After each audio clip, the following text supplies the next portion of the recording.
नमस्कार, आपण पाहताय लोकराज्य न्यूज 24। पाहुयात महत्त्वाची बातमी। राज्यासह देशभरात अपघाताच्या घटनांमध्ये मोठी वाढ झाली आहे। दररोज अपघातामध्ये अनेक नागरिकांना आपला जीव गमवावा लागत आहे। अशातच आता पुण्यातून एक मोठी बातमी समोर आली आहे।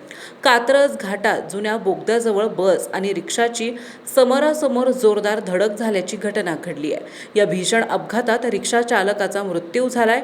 गुरुवारी सायंकाळी 5:30च्या सुमारास हा अपघात झाला असून दोघे गंभीर जखमी झालेत, असे या अपघातात मृत्यू झालेल्या रिक्षा चालकाचे नाव आहे। अपघातात राजेश इंगवले, दशरथ निरगुडे, शहाजी लक्ष्मण शिवदे हे 3 प्रवासी जखमी झाले आहेत। त्यातील दोघांची प्रकृती चिंताजनक आहे। पोलिसांच्या माहितीनुसार कात्रज घाट बोगदा संपल्यानंतर पुण्याकडे येताना दुसऱ्या वळणावर राज्य परिवहन महामंडळाची बस स्वारगेटवरून सांगली जिल्ह्यातील विटा येथे जात होती। 3 प्रवाशांना घेऊन रिक्षा खेड शिवापूर येथून स्वारगेटच्या दिशेने येत होती।